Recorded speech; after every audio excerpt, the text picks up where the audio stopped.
Good morning. It's one of these pre-workout talks brought to you by none other than yours truly.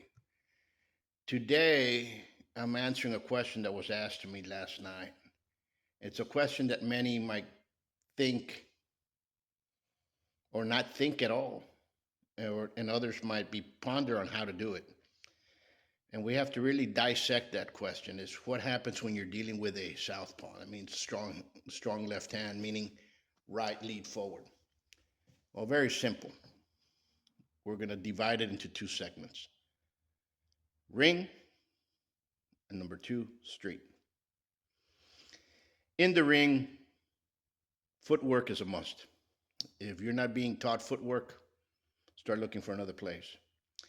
For any fighting situation, you better have good footwork. Foot placement, footwork, period. It's number one.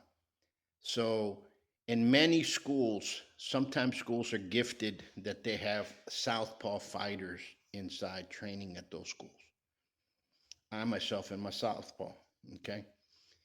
So I had to learn how to fight both conventional and southpaw, and I had to learn how to deal with that. And I'm not talking about switching stances. The thing is, I had to learn how to deal with both of them, okay? Because back when I was in the competition mode, 1994, I was going for a title bout for a championship of Savant. I blew my hand. See, I had 11 reconstructive surgeries. All that mess that's inside. See all the little surgeries and stuff. For a long time, I couldn't close my hand. This is how my fist was like this for years. Now it's a little better. See, this one's still inside. But other than that, that's what took me out of the ring. When you deal with a southpaw and you're conventional, you want to put your lead leg on the outside of his. In other words, this is one foot, and here's the other one. You want to put it on the outside to control the circle.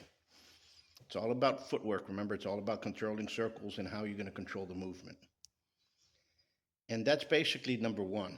You have to be aware that his strong side's towards the rear, especially in all the pugilistic arts. There's a lot of arts that teach you strong side forward. Okay? Whatever, I'm not going to argue, I'm not going to debate. Whatever does your fancy, that's what happens. I'm just telling you what the experiences that I have. Now, when you're dealing with a self-defense situation, everything goes from point of origin.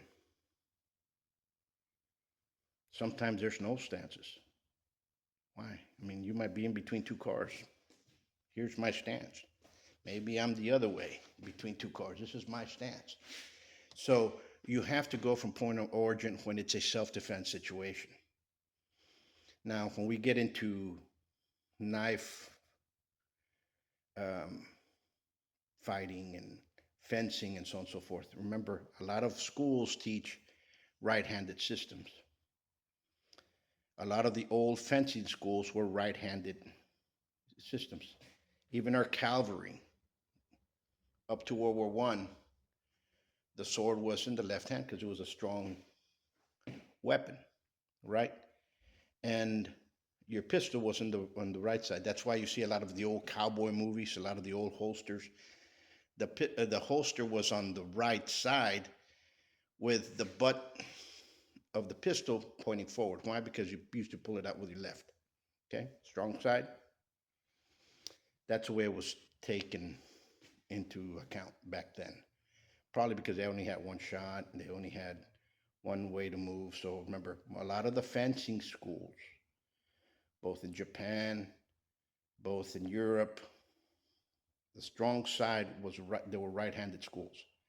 It all kind of changed later on in time, and you start seeing fencers change now differently because more people are acceptance of southpaws. And when I went to school, they used to hit you in the ruler, cast the nuns. They used to whack you over the hand with a ruler for you to write with the right. That was southpaw. All right? And today, that doesn't happen. I hope this gets to you. Keep on training. Dude, get yourself on the mat. Start working out. Do whatever you can. Any other questions, keep on going.